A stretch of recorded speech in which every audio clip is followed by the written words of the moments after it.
नमस्कार, राम राम रामकृष्ण हरी. मी उत्तम काका शितोळे पुन्हा एक वेळेस आपल्या सर्वांच्या समोर एक हटकी व्हिडिओ घेऊन या ठिकाणी येत आहोत. तर अगदी मका म्हणलं की जनावराचं मुख्य अन्न आज ठरलं जातं आणि या माध्यमातून आज मकाचं उत्पन्न आपल्या सोलापूर जिल्ह्यामध्ये भरपूर असं उत्पन्न असतं. तर या ठिकाणी माझ्याबरोबर आमचे सहकारी मित्र आहेत संजयजी दिघे, अगदी एक सुधारित असे शेतकरी आणि ज्यांचेकर डाळिंबसारखे बाग असतात, इतर पण काही पिकं ते घेतात.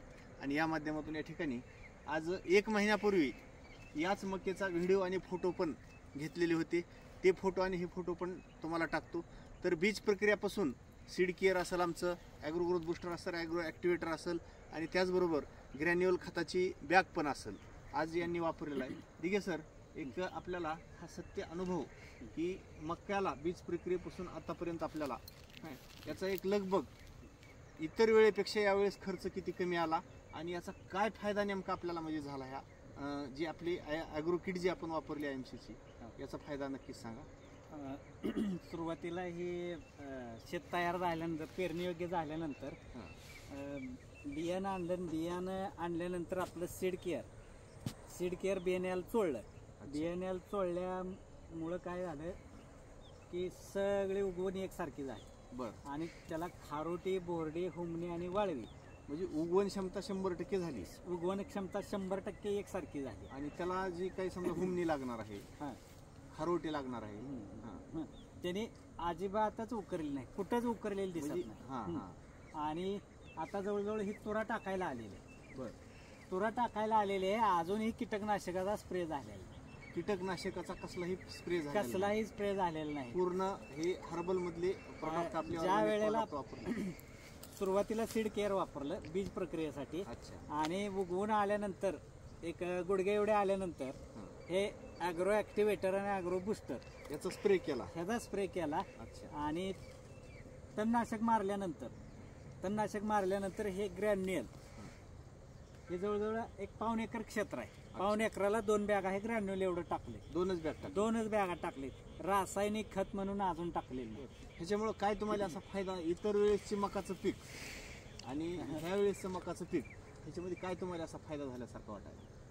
इथं वर येस्तोवर आपल्या 3 कीटकनाशकाच्या फवारण्या होत्या. अच्छा, म्हणजे खर्च पण वाढला का? खर्चही वाढला.